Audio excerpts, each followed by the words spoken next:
Buenos días. Buenos días, señor alcalde. Buenos días. Hola. ¿Qué pasa? ¿Qué tal? Buenos días. Hola, Federico. Me alegro mucho. ¿Qué tal? ¿Cómo estás? Muy bien, estupendamente. Encantado. Pero te siguen llamando alcalde por la calle, ¿no? Yo no sé, una costumbre que tengo. Todo el mundo me dice eso. Yo creo que es que hay cargos, hay puestos que imprimen carácter y que ya se queda para siempre, ¿no? Muy bien. Bueno, quedo contigo aquí en el Centro de la Comunicación Jesús Hermida y te veo mirando a Jesús Hermida, no sé si hablabas con él, te decía algo, te sugería lo estaba mirando los ojos, que como ven los ojos hablan, ¿no?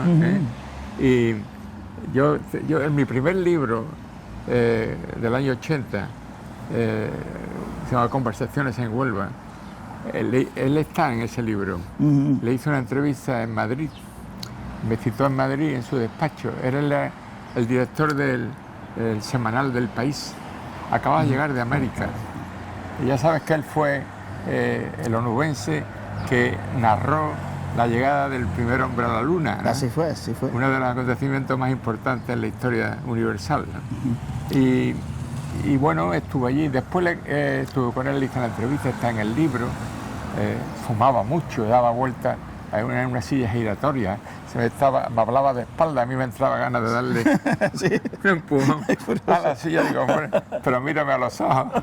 Y luego le dimos la medalla en el ayuntamiento le dimos la medalla de Huelva. Sí, recuerdo. Y como era un poco así especial, yo tenía mi miedo a que, no que metiera la pata, sino que dijera alguna incongruencia. Y fíjate, si no sabía si le gustaba mucho lo que le hacíamos, ese homenaje, o no. Y cuando ya nos despedimos y salíamos, estábamos a la puerta de Casa Galón, se acercó su mujer, su compañera de entonces, y me dijo, alcalde, muchas gracias por lo que has hecho con Jesús. Hoy lo he visto más feliz que nunca. Claro. Que tú estudias periodismo. ¿Tú por qué estudias periodismo, Pedro? Pues estudio periodismo primero porque posiblemente sería uno de mis deseos, ¿no? Pero fundamentalmente por mi padre. Ya, imagino. Porque mi padre, que fue un hombre entrañable, de Badajoz, que era maestro allí, se vino a Huelva en el año 43 para trabajar en una compañía de seguro con su tío que tenía en Huelva, pues llevó muchos años trabajando en el periódico Diel. Y hubo un momento, una época, en la que convalidaban el título de periodismo porque no había escuela ni facultad a aquellas personas que llevaban mucho tiempo trabajando en un periódico. Y se necesitaba que le dieran el permiso, un certificado, el director del periódico. El director del periódico era buena persona, pero no quiso darle ni a él ni a otro más que compañero. En cambio se lo dio a uno por cierta recomendación y tal. Entonces mi padre aquello le molestó muchísimo. Yo no había visto a mi padre jamás. ¿Se enfadó mucho? Jamás en mi vida. Lloraba en casa, ¿no? Entonces yo le dije, papá, no te preocupes, que en cuanto que pongan una facultad de periodismo, yo estudio periodismo. Y eso hice. En cuanto que abrieron la Facultad de la Complutense de Madrid, a pesar de que yo tenía ya 2 tiendas, mucho trabajo los fines de semana, yo me puse, y 3 niños chicos, me puse a estudiar periodismo. Pedro, una paliza de Huelva a Madrid, en avión 2 veces a la semana, que yo me costó carísimo, claro, en dinero, en esfuerzo, en todo, pero bueno, tuve además la suerte, fíjate que mi padre tenía diabetes, tenía problemas de riñón por culpa de la diabetes y murió muy joven, murió a los 65 años. Y exactamente murió 3 meses después de que yo acabara la carrera.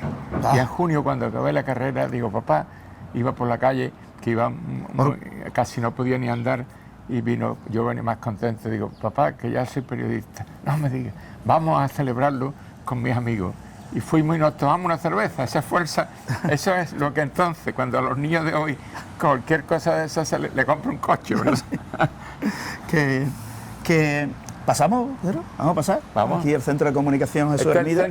Sí. Esto fue una buena idea, ¿eh? ¿Quién se le ocurre hacer este Centro de la Comunicación? Ahora? Bueno, pues este Centro de Comunicación... Vamos a decirle a nuestra cámara que también, que pase. Yo creo que nos este espere. centro lo ha puesto en marcha en la época de Gabriel, de Gavi. Y el director es Rafael Terán. Está muy bien, la verdad que es una idea estupenda, porque este es un edificio en que todavía no tiene la popularidad que debía de tener, que la va a tener en cuanto que esté el ensanche terminado. Sí. Cuando esté el ensanche, esto es una mina, este sitio, ¿no? Y es cuestión de esperar unos años, ¿no? Sí. Que sobre el ensanche estamos ahora le están dando mucha vida, ¿eh? Sí. Ahora Manuel Soto, el director, y con Nacho Molina, el ayuntamiento actual, ha cambiado un poco el ritmo y aquí hay muchas actividades. Sí, vamos a seguir caminando. Hablando del ensanche sur, que esto podía haber estado terminado hace 20 años, pero siempre te lo paralizaron, Pedro. Claro, es que el problema del ensanche es lo que pasó en el año 2010. Incluso antes, cuando se inaugura el Colombino, 2001. 2002. Sí. Entonces, cuando el ensanche, cuando se venden los terrenos, aquello después de todo lo que pasamos, para conseguir que ese terreno fuera urbano, porque el problema, ese terreno no era de uso urbano, no se podía hacer nada, era un suelo, digamos, de costa, de mar, como en la pasa con los chiringuitos en la playa. Igual, lo mismo. Entonces, yo conseguí que el gobierno de entonces, que era el Partido Popular, que cambiara el uso, que nos permitiera. Se lo gané en los tribunales, lo llevé yo al Partido Popular. Me decía la gente, pues tú estás loco, vas a llevar papel. Digo, yo no soy de nadie, yo soy de Huelva y yo defiendo los intereses de Huelva, y si hay que llevarlo a los tribunales, a los tribunales. Lo llevamos a los tribunales y le ganamos, y nos dio la razón, porque nosotros decíamos que ese suelo, que lleva años y años aquí entre la industria y la ciudad, ¿cómo iba a ser un suelo de marisma? ¿Cómo iba a ser un suelo de agua, para hacer un embalse, para hacer una piscina, para hacer cualquier cosa relacionada con el agua, ¿no? Entonces, al final lo ganamos. Y también se portó muy bien el ministro de Medio Ambiente de entonces, porque no recurrió, como hace muchas veces los gobiernos, que recurren al Supremo y alargan los procesos. Sí. Entonces nos hicimos cargo, nos pasó a ser suelo urbanizable, y al ser suelo urbanizable lo pudimos vender. Nosotros lo habíamos comprado por 100 millones de pesetas, que me pusieron verde en el pleno, me acuerdo, porque me decían que cómo compraba por 100 millones algo donde no se podía hacer nada. Y después resulta que cuando sí se podía, al cabo de los 2 años, lo vendimos por 10.000 millones. Ya recuerdo. Si hubiera sido un negocio privado, entonces 10.000 millones para la ciudad. Pero lo que pasa es que yo recuerdo que en aquella época la oposición, estaba el Partido Socialista en la oposición, en el Ayuntamiento de Huelva, te ponían muchas trabas y muchas demandas judiciales. Creo recordar que fueron 51 demandas las que perdieron absolutamente todas. Las ganaste todas. Pero eso paralizó todo esto. Es que ponían demandas es decir, ellos, por ejemplo, estaban permanentemente pidiendo que yo le diera los terrenos a la universidad. Cuando se los dábamos, me llevaban a los tribunales por el procedimiento que se lo habíamos dado. Es decir, habíamos permutado suelo con Bequinsa, por ejemplo, y me llevaban a los tribunales. Pero bueno, pues si no hay otro procedimiento. O, por ejemplo, yo qué sé, por adjudicar la iluminación de las colombinas una semana antes de lo debido, porque había llovido, yo qué sé, cosas absolutas. Ellos tenían fundamentalmente un problema en aquel momento, que es que a mí no eran capaces de ganarme en las urnas y querían ganarme en los tribunales. Pero tú, cuando accedes a la alcaldía de Huelva, tú pensaste decir, bueno, yo creo que aquí voy a estar 4 años, luego me voy, o voy a estar 20 años. No, yo lo que pienso cuando acepto el ser candidato por el Partido Popular, que yo no era de ningún partido, yo era un periodista liberal y social, pues yo lo que pienso es que no voy a ganar, puesto que aquí ganaba siempre el Partido Socialista, ¿no?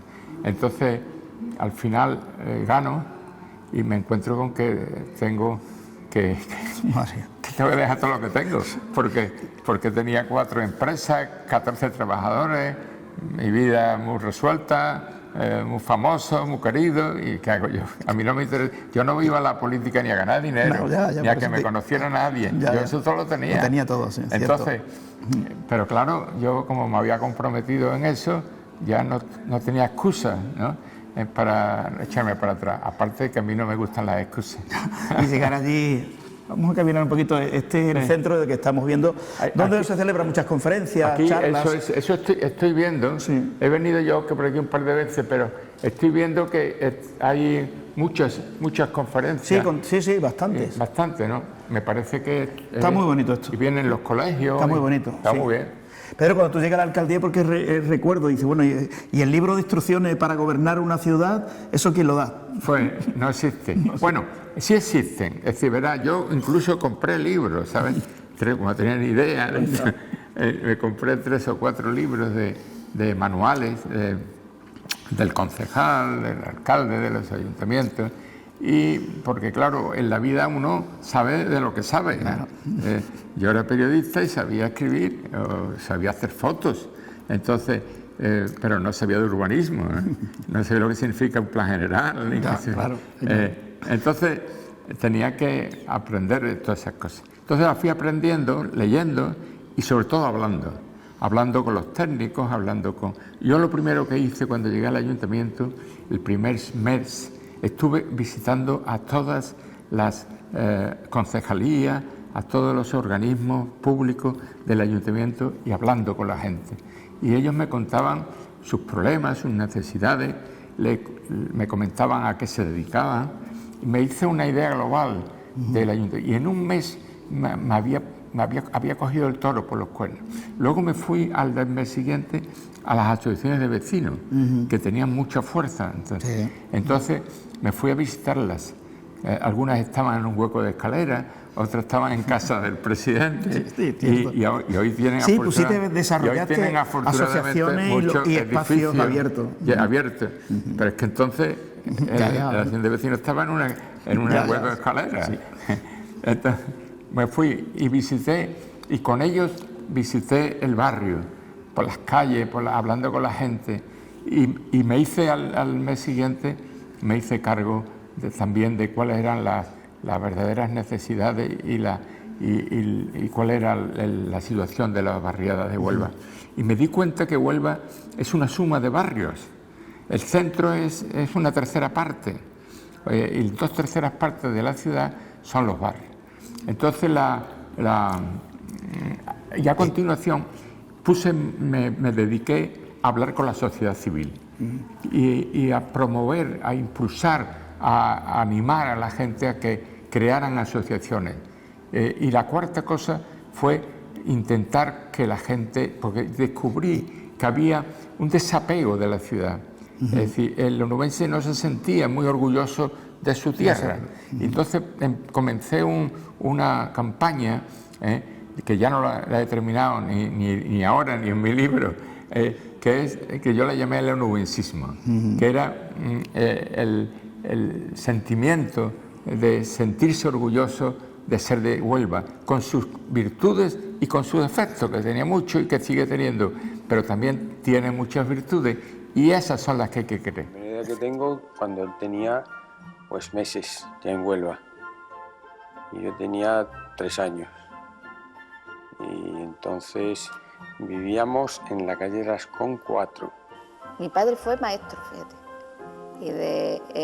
y luego, al venirse a la Huelva, pues como le encantaban las fotografías, abrió un cuartito pequeño en la calle Los Tumbados.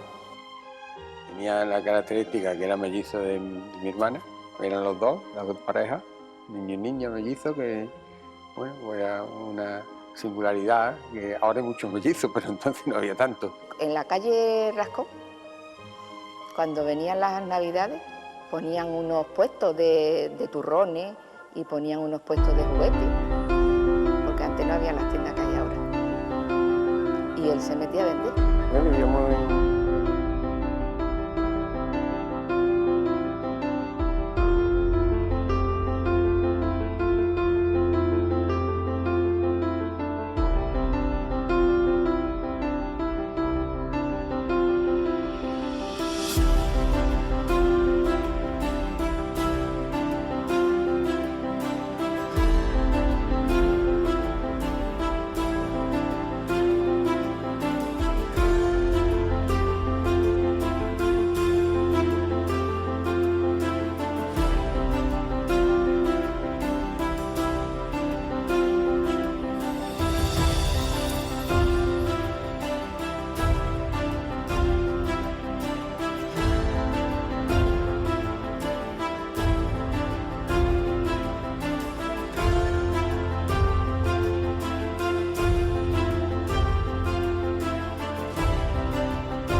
cuando me estabas hablando de la ciudad, de los barrios, de las asociaciones, lo que sí observé en aquella época, cuando tú llegas a la alcaldía, los barrios estaban muy dispersos, o sea, había incluso huertos entre barriadas.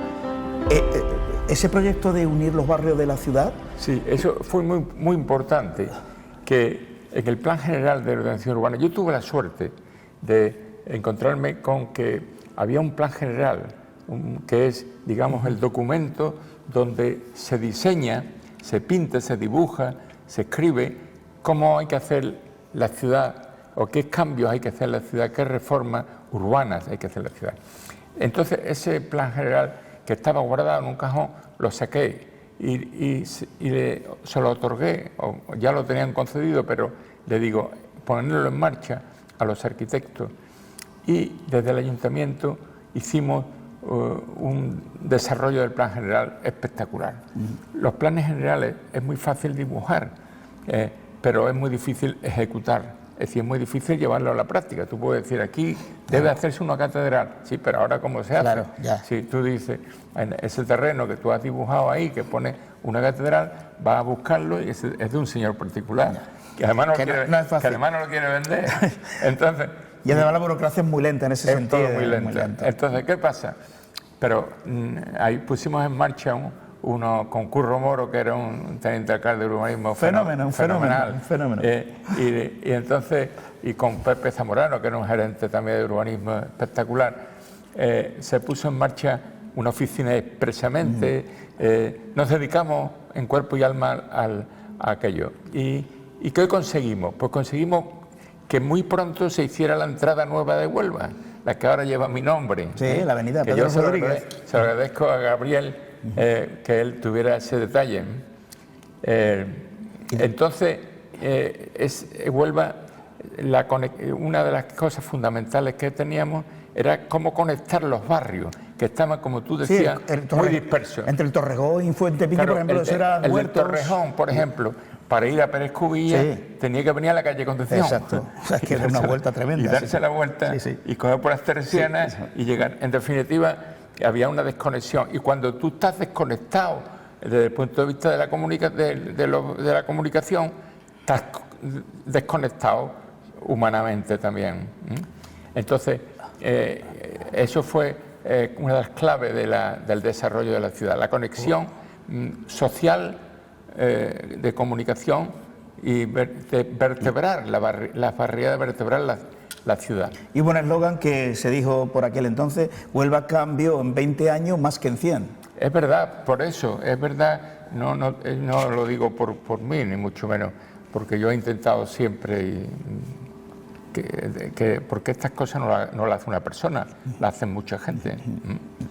Correcto. Tú eres el que da... como estoy aquí ahora mismo hablando, yo doy un poco la cara, pero detrás de mí tiene hay un equipo espectacular, ¿no? Y mucha gente, ¿no? Los medios de comunicación, todos los que colaboramos en la sociedad, ¿no? Uno solo puede ir deprisa, pero se puede pegar un porrazo, mientras que con otro va más lento, pero va más seguro, ¿no? Entonces, aquello fue 20 años. La ciudad cambió totalmente. Sí. En estos 20 años ha habido buenos momentos extraordinarios, ¿no? En tu vida muchísimas inauguraciones, muchísimas satisfacciones, pero seguramente que habrá habido algún momento malo en los que tú hayas podido decir, bueno, me voy, lo dejo todo. No sé si llegó en algún momento... El momento peor que yo he tenido en esos 20 años ha sido, sin duda, o ha habido 2 o 3 momentos, ¿no? Pues no se puede decir uno. Un momento, el día de las inundaciones en Marisma del Odiel, ahí sufrí, ahí aprendí yo aquella noche. Yo llevaba 6 meses en el ayuntamiento, aprendí ya para los 20, ¿no? Y en todos los sentidos, ¿no? Viendo a la familia. Y te metiste a las 3 de la mañana con unas botas a las 3 de la mañana. De agua hasta las rodillas. No, a las 3 de la mañana iba yo con zapatos. Las botas me las puse a las 10 de la mañana. Sí. Yo no, hay una foto tuya de las inundaciones. Aquel día yo no me morí de milagro, porque estuve con zapatos, el agua estaba helada, el agua estaba por encima de la rodilla. Yo no tenía, y estaba en chaqueta, estaba tan normal. Luego, a mí el café me sienta mal. Yo suelo tomar Nescafé. Allí me tomé 6 cafés negros, sin leche, calentado, en cada uno lo calentaban unos fiernillos que tenían allí. Entonces, aquel día pues, fue para mí un día. Otro día muy difícil y muy duro fue cuando fui a TSJ con lo del recreativo, ¿no? Y que aquello fue muy duro para mí, ¿no? Porque algo que habíamos hecho con todo nuestro corazón para salvar al recreativo se nos convertía a lo mejor en el final de mi carrera y mi ruina casi económica, ¿sabes? Porque si hubiéramos perdido era la ruina económica. En definitiva, aquello fue también muy duro. Y algunos otros momentos, pero sobre todo los que más me hundían eran las cuestiones sociales. Sí. Sobre todo ahí sí, yo creo que se fue injusto contigo, bueno, y con los que te acompañaron, ¿no? Con Zamorano, con Curro Moro, con Michael Dumois. Y Enrique Pérez también. Pérez Viguera, pero también fue una satisfacción cuando el juez Pascal Liaño en la sentencia dijo que toda la operación de salvación del Recre fue limpia y transparente. Claro, ahí fue una liberación. Yo te agradezco a ti mucho porque esas cosas, sabes que la memoria es muy débil y a la gente se olvida. Hay algunos que salen en Facebook diciendo que por qué, o dicen que por qué vendí el estadio, chicos. ¿No se acuerdan? Yo lo he explicado 200.000 veces ya, lo he explicado 200.000 veces. Yo lo he explicado muchas veces. Como eso, la memoria es así, ¿no? Te agradezco mucho el que tú recuerdes de vez en cuando todos los pasos de aquel proceso que fue tan delicado, tan difícil. Pero yo no podía dejar que el recreativo desapareciera. No. Si yo estaba con 13 años ya detrás de la portería haciéndole fotos, y yo he ido en una moto con mi padre lloviendo a ver el recreativo por todos los pueblos de Huelva, cuando estaba en tercera. Pero hay una foto muy buena, tendría, no sé, 12 años, con una cámara de fotos en el velódromo con tu padre. Yo estaba en el velódromo. Entonces, a alguien que lo lleva dentro, le viene un presidente a decirle que necesita eso, digo, lo que tú necesites, yo lo hago, lo busco. Así que yo pienso que el recreativo, modestamente y con humildad, si el recreativo no tiene en ese momento a mí de alcalde, desaparece. Pedro, quiero recordar que es importante, sobre todo para los más jóvenes. Los mayores ya sabemos qué pasó. Vuelvo nuevamente a esa escena que tú te metes en el agua hasta la rodilla en Marisma del Odiel. Ahí es cuando tú dices, esto hay que acabar con esto, se acomete esas obras, una inversión millonaria que no se ve, y dice, bueno, ¿y dónde está el dinero? Claro, el dinero está bajo tierra. Desde que comete esas obras, el ayuntamiento por aquel entonces ya no se inunda, afortunadamente, Marisma del Odiel, ni Santa Lucía. Allí nos gastamos, claro, porque yo le preguntaba a los ingenieros porque eso ocurría cada vez que llovía mucho, y como aquella zona está por debajo del nivel del mar, pues entonces aquello era un problema estructural. Siempre que lloviera, un poco como lo de Valencia, ¿no? Si no arregla el problema del barranco, del pollo pues cada vez que llueve está todo el mundo allí asustado. Entonces me dijeron que lo que había que hacer era cambiar, reformar, modernizar los saneamientos de la ciudad. Toda la ciudad. Pero hubo que levantar toda la ciudad. ¿Y esto cuánto cuesta? Dice, millones de euros. Entonces digo, pues eso hay que hacerlo. Porque si vamos a arreglar la ciudad, los edificios, a reformar, por ejemplo, el Mercado Santa Fe, como lo bien que ha quedado, si hacemos todas estas cosas y luego se nos inundan los barrios, y luego la gente que vive en los barrios van a vivir asustada, vamos a arreglar también esto, porque esa es una manera de conseguir el bienestar social de los que más lo necesitan, que son los barrios. Recuerdo todas las colonias levantadas, pero ¿qué está haciendo Perico aquí? Claro, eran los saneamientos que se estaban modernizando, las bombas de agua que se metieron. Si te acordarás que estuvo toda la ciudad levantada. Oh, madre mía, fue aquello. Yo entonces iba a la gente le molestan las obras, y cuando yo iba por allí, alcalde, ¿hasta cuándo va a durar esto? Y la verdad es que era, y sobre todo hicimos, había unos saneamientos, unos tubos enormes que yo lo veía y digo, ¿y esto para qué? Que llegaban, que entraron. Uno de los problemas que teníamos era allá abajo donde está Mediamar, que allí la conexión entre los Rosales y la marisma aquella era nefasta. Entonces cada vez que llovía, aquello se inundaba también, se mojaba y se llenaban los garajes. Los de Entusa, ¿te acuerdas de las inundaciones en Entusa? Entonces, aquello era terrible. Bueno, pues todo eso se acabó afortunadamente, pero porque se hizo una... por eso cuando la gente dice que si gasta mucho dinero... Las obras que no se ven, como yo digo. Que no se ven. Alcalde, ahora nos iremos a otro sitio, ahora vamos a pasear por el Muelle del Tinto. Aquí en el Muelle del Tinto también hicimos una inversión muy importante. Mira qué bonito está. Está precioso. ¿Cómo se consigue ser 20 años alcalde, ganar elecciones con mayoría aplastante cuando el Partido Socialista lo dominaba absolutamente todo en España? Tenía las diputaciones, la Junta de Andalucía, el Gobierno central, las grandes ciudades. ¿Eso cómo se consigue? Pues yo le digo a mi mujer que eso es un milagro. ya, por eso te digo. Es que incluso la gente del Partido Socialista votaban a Perico. Sería por eso.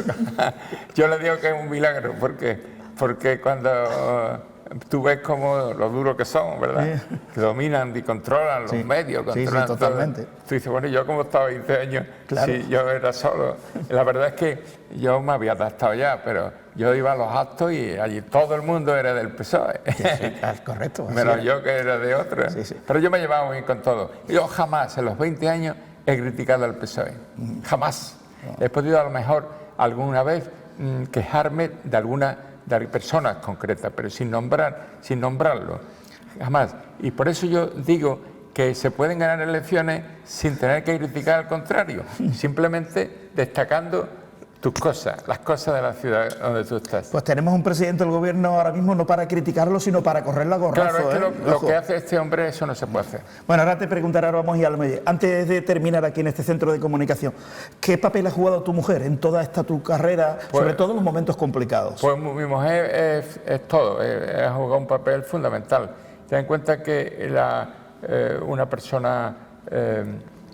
para poder hacer bien las cosas tiene que tener un equilibrio emocional, psicológico, y ese equilibrio te lo proporciona tu pareja, tu compañera, que es quien está contigo cuando se cierra la puerta, y eso que yo he intentado siempre, no llevar los problemas del ayuntamiento a mi casa, ni a mis hijos, ni a mis nietos, ni a mi mujer, ¿no? Pero cuando he tenido que compartirlo, ella siempre ha sido mi fiel seguidora, ha sido mi novia, mi mujer, mi amante, mi musa. Compañera. Todo. Y luego los hijos y nietos, ¿qué diferencia hay entre el cariño que se tiene a un hijo o pues que mira, se tiene se quieren a todos nieto? iguales. A lo mejor algunos de los nietos, o algunos de los hijos pueden pensar que yo quiero más a uno que a otro. No es verdad. Un padre... No, pero siempre se tiene una preferencia, aunque sea mínima. No, lo que ocurre es que en la relación cotidiana la puedes tener más con unos que con otros por razones de proximidad, por razones de coincidencia del carácter, pero como querer, el amor ese verdadero, a todos y por igual. Muy bien. Bueno, Pedro, vamos al Muelle del Tinto, que ha quedado maravilloso, precioso, y seguimos hablando de muchísimas cosas que tenemos pendientes. Vamos, ¿salimos por aquí? Sí. En principio, cuando yo lo conocí, la verdad es que yo era muy joven, y fue un poquito forzada la cosa, porque yo era una colegiala y él se empeñó en salir conmigo y total que empezamos así, pero claro, en el momento en que yo lo traté un poquito, pues la verdad es que me cautivó.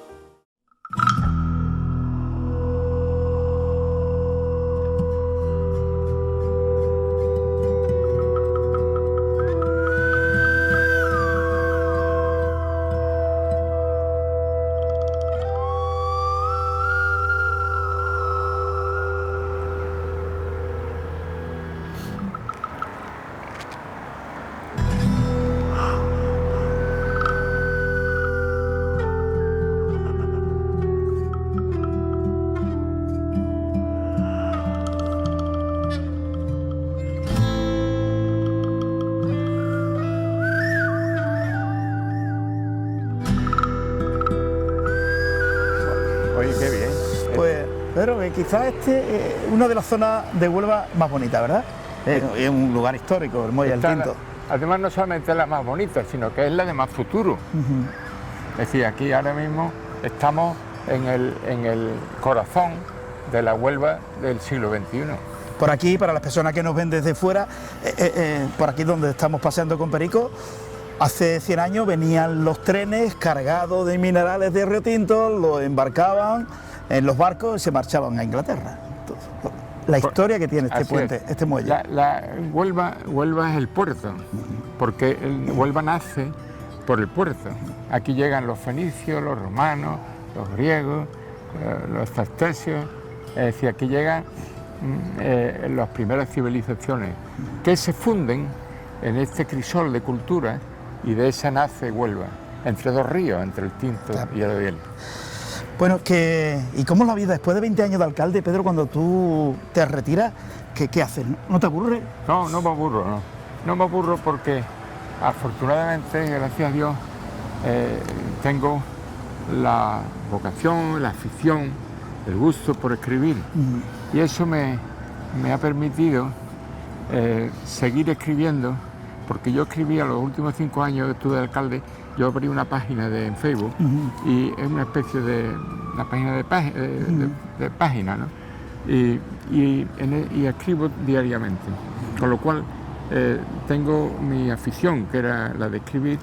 Antes de ser alcalde, yo escribí 5 libros o 4 libros, escribía muchas veces, como periodista fui corresponsal de televisión, estuve en los periódicos, en fin, que esa había sido aparte de la fotografía, de mis negocios fotográficos, pero que eso eran, digamos, actividades empresariales, ¿no? Que yo heredé de mi padre, ¿no? Y entonces, gracias a esa afición, la sigo ejerciendo y disfrutando de ella. Y no me aburro. Luego tengo una mujer que es maravillosa, unos nietos y unos hijos extraordinarios, una familia encantadora, y una ciudad que siento que me quiere, ¿no? Y sale mucho a la calle y percibe, ¿no? ¿Qué te dice normalmente? ¿Qué te dice la gente cuando paseas tú? Porque tú sales todos los días a caminar, ¿no? Todos los días sales a caminar. Todos los días. Por donde estamos ahora mismo paso yo todos los días. Yo ando 1 hora y media, 2 horas. Dicen que hay que tener la salud física en orden, y en esa salud física es muy importante andar. La salud psíquica, que es, en este caso, se ejerce escribiendo, leyendo, y la salud mental, la salud del corazón, que también, y del afecto y del amor, pues que también la tengo. Pedro, ¿qué tiene que hacer Pilar Miranda para estar 20 años de alcaldesa como tú estuviste? Eso es imposible a día de hoy. Al día de hoy es muy difícil. Sí, porque las mayorías están muy, ya vemos, hoy he escuchado, hace un rato he escuchado que ha ganado el presidente de Bolivia, ¿sí?, del centro derecha, con 54%, pero en segunda vuelta. ¿Ves? La primera vuelta no consiguió. Sí, que está todo igualado. Está muy igualado, sí. Así que es muy complicado. De todas maneras, ella va a ser, porque nada más que lleva 2 años, 2 años. La gente le exige, yo estuve 20, Gabriela ha estado 8, ella lleva 2, que darle un margen de confianza.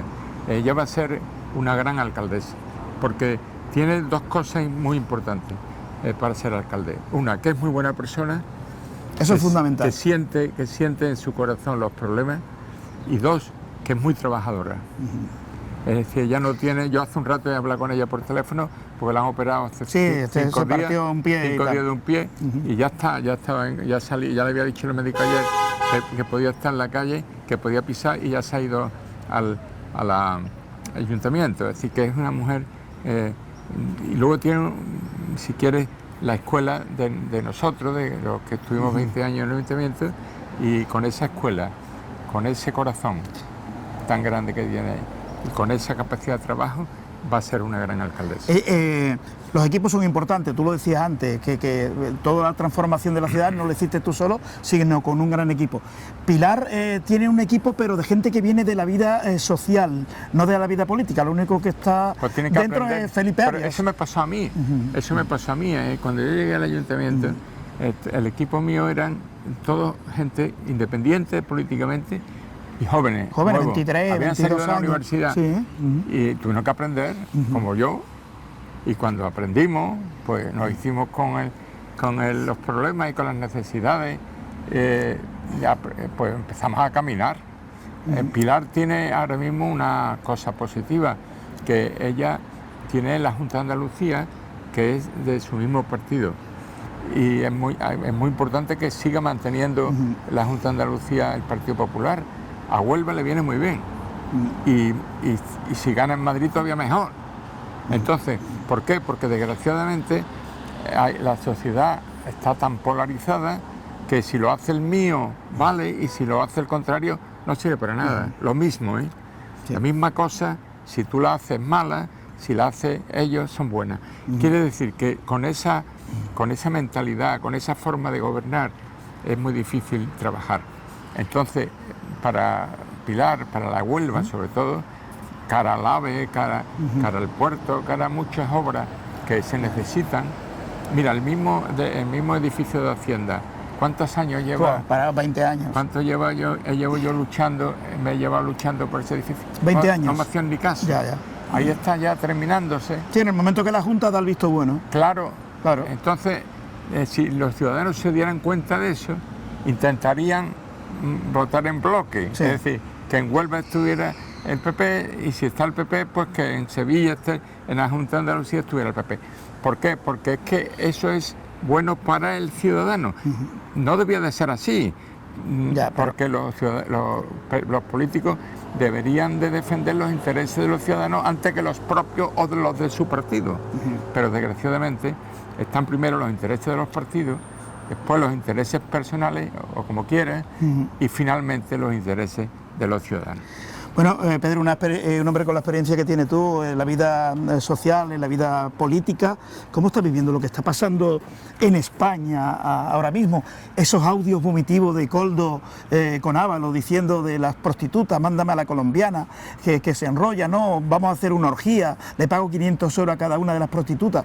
Estamos hablando del ex número 2 del PSOE. No sé si eso es tan vomitivo como a mí me resulta. Yo lo veo con mucha preocupación, porque los políticos son, o yo ya no lo soy en este momento, pero son, digamos,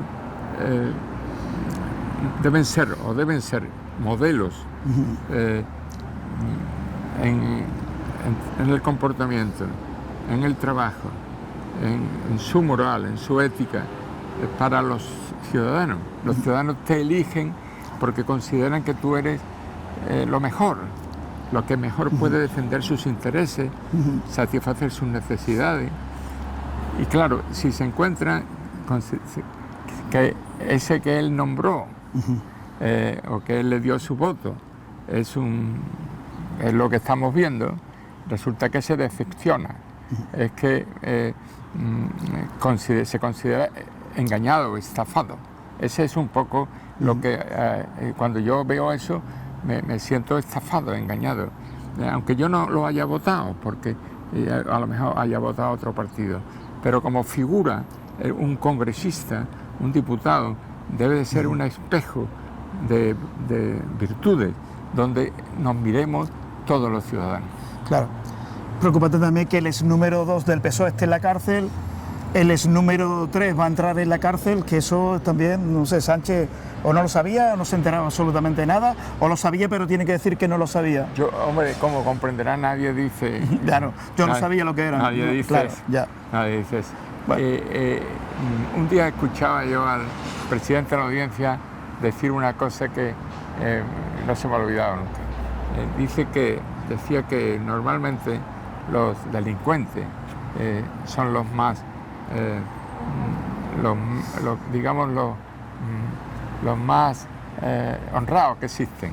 Es decir, que decía, en la cárcel es donde más arrepentido, decía, en la cárcel donde más ¿se arrepiente de lo que habían hecho? No más eso, sino que el individuo, si cuando tú niegas que ha hecho algo, eso es lo que hay en la cárcel. Tú vas a la cárcel y le preguntas a alguien, ¿usted por qué está aquí? Como a mí me pasó eso una vez. ¿Usted por qué está aquí? Y me dice, porque ya no dice nada, estoy esperando que el juez me avise ya. Y le pregunté al cura de la cárcel antigua, sí. y digo, este hombre que me ha dicho qué es lo que ha hecho. Dice, este tiene 100 años. Madre mía, 100 años de condena. Entonces, el problema está en que todo el mundo se considera inocente, ¿no? Sería la palabra antes. Sí, inocente. En la cárcel, decía el presidente, donde más inocente hay de la sociedad. O sea, todo el mundo se considera inocente. Y yo creo que es por un mecanismo de defensa que tenemos los seres humanos. Es decir, yo no he sido. Yo no he sido. Entonces, ¿cómo va a decir el presidente? Claro. Yo sí lo sabía. Claro. Yo no tengo ni idea. Yo no sé nada. Bueno, a ver, ¿qué ves elecciones anticipadas o crees que Sánchez va a aguantar hasta el final? Yo creo que sí. Pero para el año que viene, para el 26. Yo creo que va a haber elecciones anticipadas, porque lo que pasa es que ya están jugando, creo, un poco en los presupuestos. Si los presupuestos son los que van a marcar un poco el devenir. Pues ya Junts ha dicho que nada, que se rompen relaciones. Entonces ellos han estado ahí intentando dos cosas, creo yo, no tengo ni idea, porque yo sigo esto muy lejos, me dedico a andar. Entonces, pero ellos creo que han estado buscando, esperando los presupuestos. Si los presupuestos les salían, esperaban un poco a los problemas que tienen judiciales y adelantaban las elecciones. Y si no les salían los presupuestos, tendrán que adelantar elecciones. ¿Por qué? Porque ya en Andalucía, pensando en Andalucía, la misma esta mañana escuchaba que le estaban presionando al PSOE de que María Jesús Montero está en Madrid allí con los presupuestos y no le hace caso a Andalucía. Y en el mismo asunto este del cribado del cáncer, María Jesús Montero no ha intervenido. No ha intervenido porque tiene que ocultar, porque parte de la responsabilidad era suya, claro, y está callada, claro. Pero que está también ocupada con los presupuestos, que están ahí, han estado intentando. Ya he escuchado hoy que Junts le ha dicho que no. Sí, rompen relaciones. Ahora no se puede desfiar mucho. Pero claro, no se puede fiar de Puigdemont, que lleva 7 años como prófugo. Entonces, yo creo que no puede aguantar así hasta el 7, creo yo, hasta el 27, ¿no? De todas maneras, ellos además están dando pasos que son prólogos de unas elecciones. Ya tienen contratado todas las papeletas, ya tienen, cuando le suben a la gente por los horarios, los otros, todos esos movimientos, ellos son una máquina de ganar votos o de perder votos. No, claro. De perderlo. Pero ellos viven para las elecciones. Ese es el problema. El problema es que cuando tú, un político, lo primero para él es ganar elecciones. Es decir, lo primero son los intereses del partido, antes que los intereses de los ciudadanos. Y, oiga, lo primero son los intereses de los ciudadanos. ¿De acuerdo? Bueno, pues vamos a ir hasta la otra punta del muelle, para ir a aquella puntita del muelle. Mira qué bonito estos 4, sí. Porque como aquí ya los barcos no llegan de carga y descarga, todos están en el puerto sur. Yo le dije a José Antonio Marín, yo era consejero del puerto. En paz descanse. Y le dije a José Antonio Marín un día, hablándome él de que la ciudad se había quedado sin puerto, y digo, no vaya a quitar la grúa. Eso debe ser un símbolo. Tiene que quedar como un mito ahí, un símbolo. Eso es un símbolo, ¿sabes? De lo que fue el puerto de Huelva en su día. Bueno, pues vamos a seguir a este lugar, insisto, donde los trenes hace 100 años pues venían a dejar el muelle. Qué buena persona era Marín Rite, ¿verdad? Marín Rite, muy buena persona. Un tío afable, educado. Yo estuve con él este verano en la playa, estábamos cerca y estaba mal, muy mal. Y luego, pero yo le tenía mucho aprecio, mucho cariño. Fue un gran alcalde, porque fíjate, lo que él hizo era muy difícil.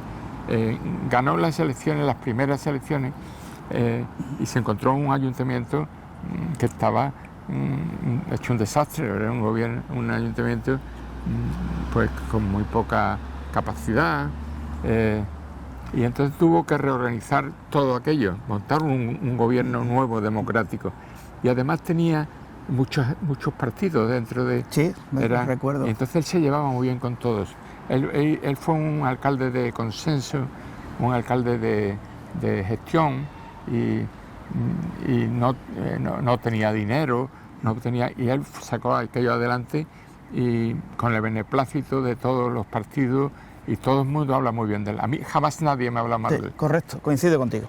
Bueno, pues vamos a darle un descansito a nuestra cámara, que descanse, que eso pesa casi 5 kilos, y vamos a concluir al final. Mira qué bonito. Está precioso. Está la ría precioso. Aquí se hizo también un buen trabajo, ¿verdad? En este paseo de la ría. Muy buen trabajo. Yo recuerdo que, y ahí me equivocaba, le dije a la presidenta que, lo mismo que a José Antonio, le dije aquello, a la presidenta, que era entonces Bañez, le dije que, pues que iba a poner pino, coño, que iba a tapar el de la carretera, no se iba a ver esto. No se iba a ver. Me dijo que los arquitectos le habían dicho que esto no era para la carretera, que esto era para pasear, y que los pinos le daban estéticamente, le daban sombra, le daban, y era bonito, y llaman razón. Sí, al final, el de que va en el coche por aquí no le preocupa que mirar, es que quiere ver el paseo, que se venga andando. Y de los lugares más paseados, ¿no? De los lugares que más se visita, ¿eh? Sí, sí, yo creo que sí, ¿no? Está precioso.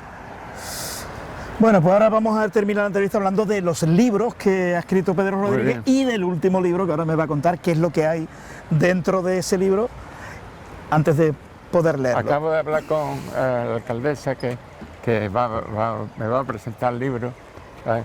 Y me ha dicho que dice, ya lo he leído todo, Pedro. ¿Y qué? ¿Te ha gustado? Dice, me ha gustado mucho. Dice, ya yo había leído esto, claro, ya lees todos los días el Buenos Días. Claro. Y dice, ¿y qué digo yo? ¿Qué digo yo? Pues la escucharemos.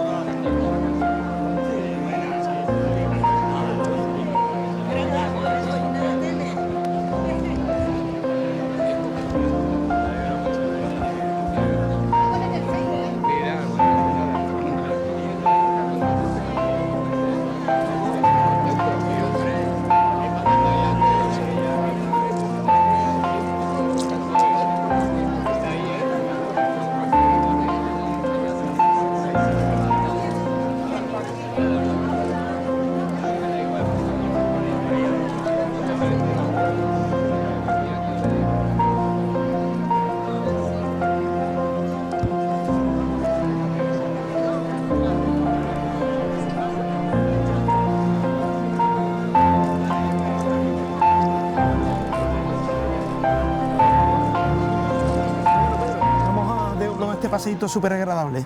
Que, bueno, libros, comentabas al principio, allí en el Centro de Jesús Ermita, los libros, habías escrito 4 libros en tu... 5 libros, este es el sexto. El sexto. En este sexto libro, ¿qué vemos? ¿Qué encontramos? ¿Qué podemos leer ahí? Bueno, pues mira, en este libro, son 120 artículos, 300 páginas, tiene una portada con una foto mía y la contraportada es una foto precisamente del muelle donde estamos ahora mismo al amanecer, una foto muy bonita que me ha hecho José Antonio Fernández. La portada me la hizo mi hijo Javier, el fotógrafo de la tercera generación de Fotos Rodríguez. Y en el libro lo que creo que la música de que desprende es un grito al onubencismo. Es decir, es una manera de ver con los ojos del alma. Y es decir, yo lo he escrito con 4 ojos, como decimos, con 2 ojos, los 2 ojos físicos del cuerpo, para ver las cosas reales, las cosas precisas que ocurren, como una especie de periodista de proximidad, y luego los 2 ojos del alma, que es conectar con las emociones de la gente.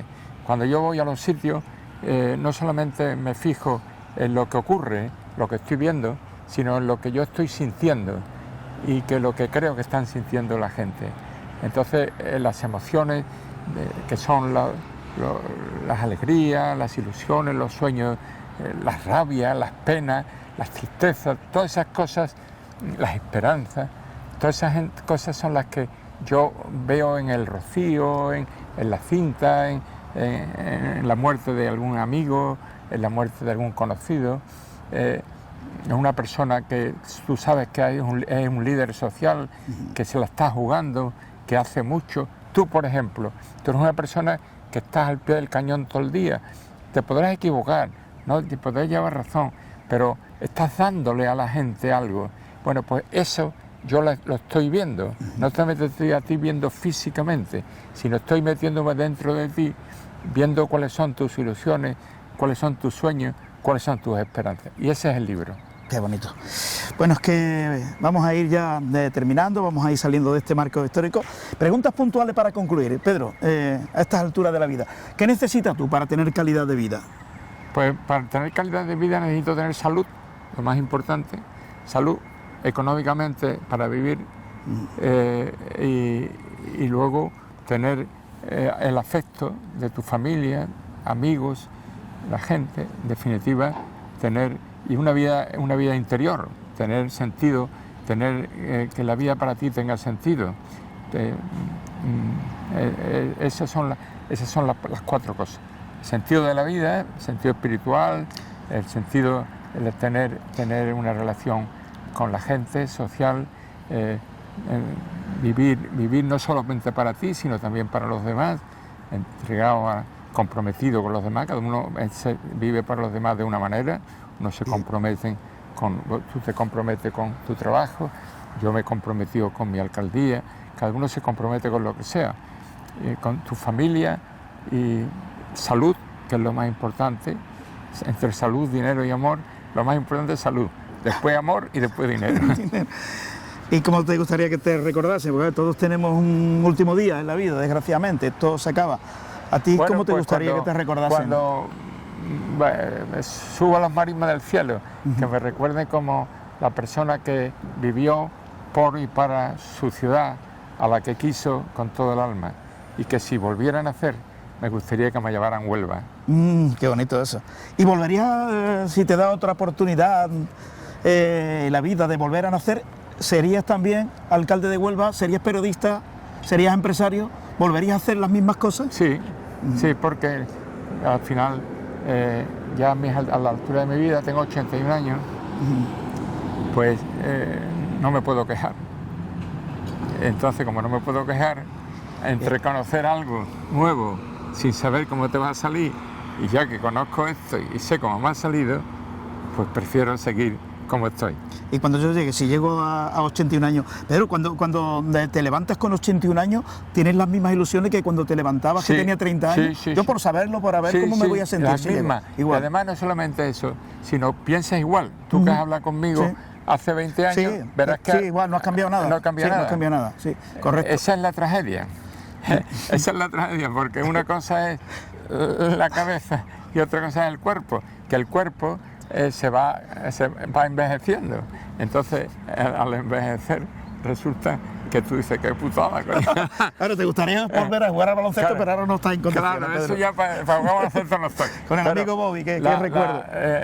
Al final tú dices, coño, que cortan la vida. Pero como compensación a eso, tú dices, pero qué momentos más bonitos tiene la vida. Qué maravilla. Pedro, pues ha sido un placer, como siempre. Después de tantos años que nos conocemos, un placer siempre recorrer parte de la ciudad contigo. Muy bien, qué gusto. Encantado. Una persona que me sorprende día a día. 1000 veces cada vez que lo veo le digo, Pedro, ¿cómo pudiste ser alcalde 20 años? Porque él siempre decía, el alcalde es el señor que tiene la culpa de todo, y es verdad, yo ahora lo estoy también experimentando en mi propio pellejo. Pero una persona con una gran vocación de servicio. Yo podría sintetizarlo en una persona humana, solidaria, cariñosa y con una grandísima vocación de servicio y una inteligencia fuera de lo normal. Como lo veis, que parece que no se entera de nada, lo lleva todo al corriente, os doy fe. Se entera de absolutamente todo. Por eso a mí me da una alegría grandísima de que estéis todos aquí, agradecer también a los medios de comunicación que deis publicidad y explicáis este libro tan maravilloso. Mira, estos 20 años con Pedro me han hecho seguir amando a Huelva profundamente, pero sobre todo intentar escuchar más que hablar. Es una persona que se caracteriza por escuchar a los demás, por ponerse en la piel del otro. Por eso, si cogéis el libro, es un libro en el que hay distintos apartados. Los buenos días, él ha escrito más de 5000 buenos días, pero ha elegido unos pocos, 120, Todos eran maravillosos. Yo lo digo porque los leo todos, porque me los manda por la mañana temprano. Pero ha elegido pues 120 que caracterizaban lo que él quería explicar de Huelva. En este libro hay señas de identidad. El onubencismo se sale de las páginas. La integración puerto-ciudad, Alberto, que ahora estamos trabajando, pues la pensó hace muchos años. O el ensanche, que ahora Felipe estamos también trabajando duro. Determinados elementos que la ciudad va prosperando. Fue un gurú de su época, fue una persona que vio más allá, vio la importancia que tenía Huelva, la ciudad más antigua de Occidente, formada por onubenses con un calao impresionante. Todo esto se ve en el libro, pero también te habla de figuras ilustres como David de Miranda, o personas artistas tan importantes como el Peca, o Paco Girón, que yo le rezo todas las noches, creo que es santo. Él va desgranando la importancia de Huelva. Y a mí me llama mucho la atención, y también se lo he dicho varias veces, que una persona que ha estado 20 años dedicado a los demás, que quiero hoy darle las gracias a Carmen y a su familia, porque han sido un apoyo constante. No es fácil que una mujer aguante pues tantos días sin su marido, ¿no? Porque él ha puesto siempre, su familia por supuesto, pero Huelva por encima de todo. Entonces nos ha acostumbrado a querer y amar a nuestra tierra y a ponerla por encima de todo. Bueno, pues en este libro también hay pasajes dedicados a sus nietos, a sus hijos, a su mujer, a personas muy grandes de Huelva, pero también a personas que no las conocía nadie. Es un libro para acompañar, no solamente para informar. Él es un periodista importante, un fotógrafo importante, que hace fotos a la vida constantemente. Fotos dialécticas, fotos con poesía, fotos con ilustraciones maravillosas. Yo os recomiendo que leáis el libro. Yo, a pesar de que he leído todos y cada uno de sus buenos días, pero este fin de semana, que además llevo 5 días con el pie en alto, he vuelto a leer el libro. Pero estoy de acuerdo con el presentador, con Bernardo. Hay que leerlo poco a poco, hay que degustarlo como los buenos vinos, sorbo a sorbo. Para mí ha sido un privilegio trabajar con Pedro, por lo que he aprendido de él, por su sensibilidad. Cuando he tenido problemas en mi vida, que a lo largo de 20 años, pues lo ha habido, enfermedades de mis padres, siempre he tenido una mano amiga. Para mí, el alcalde mejor de la historia de Huelva y una de las personas que va a ilustrar nuestros libros de oro, porque ha trabajado duro, ha trabajado fuerte, pero siempre desde la honestidad, siempre sin hablar mal de nadie y siempre trabajando con su esfuerzo. Me decía el otro día cuando me operé: Chata, ten cuidado con la pierna, que yo me operé del menisco, me fui al otro día al ayuntamiento y lo estoy pagando duro. Ese es Pedro. Nada más y muchas gracias.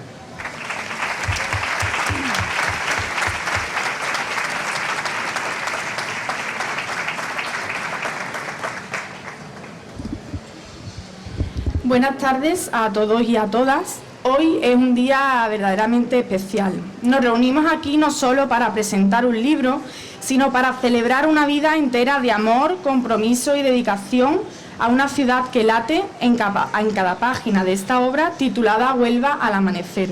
Su autor, mi abuelo, ha sido durante muchos años un ejemplo de servicio público y de amor por esta tierra llamada Huelva. Fue alcalde de nuestra ciudad durante 2 décadas y en cada una de ellas dejó su huella con esfuerzo, con ilusión y sobre todo con un profundo cariño hacia su gente. Pero más allá del cargo o los títulos, para todos los que tenemos el gusto y el placer de conocerlo, él es un ejemplo de constancia, de trabajo y de pasión por lo que se ama. Huelva al amanecer nos invita a mirar a nuestra ciudad con ojos nuevos. En sus páginas descubrimos una Huelva que despierta cada día, que respira y que crece. Y además también que guarda en cada rincón historias que nos unen. Pedro, también conocido como Perico Rodri, fiel a su espíritu incansable, sigue soñando, sigue creando y hoy nos regala su palabra como el mejor legado.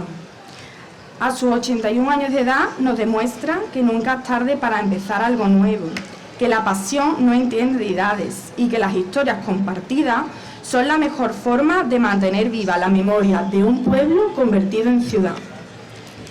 Gracias, abuelo, por enseñarnos que el verdadero progreso se construye con amor, respeto y esperanza. Hoy, más que presentar un libro, presentamos una parte de ti, de tu vida y de la Huelva que llevas en el corazón. Han sido muchas las largas tardes de verano, editando y eligiendo artículos para que hoy nazca y salga a la luz esta gran obra. Gracias a la editorial Niebla por hacerlo posible. Gracias, Rafa, por tu trabajo, dedicación y esfuerzo. Y a Bernardo Romero por ese magnífico prólogo que abre las puertas de esta gran obra. Quisiera agradecer también la presencia de un gran torero de nuestra tierra, como es el caso de David de Miranda, cuya presencia hoy nos llena de orgullo. Él, como pocos, representa la valentía, la entrega y el amor por Huelva, que también late en las páginas de este libro. Gracias por acompañarnos y por seguir llevando el nombre de nuestra ciudad con arte y verdad. Que Huelva al amanecer sea para todos y todas los que lo lean una invitación a mirar nuestra ciudad con ojos renovados por sus historias, sus anécdotas, sus cartas y a despertarnos cada día con el orgullo de pertenecer a este lugar. Muchas gracias y que disfruten de la lectura.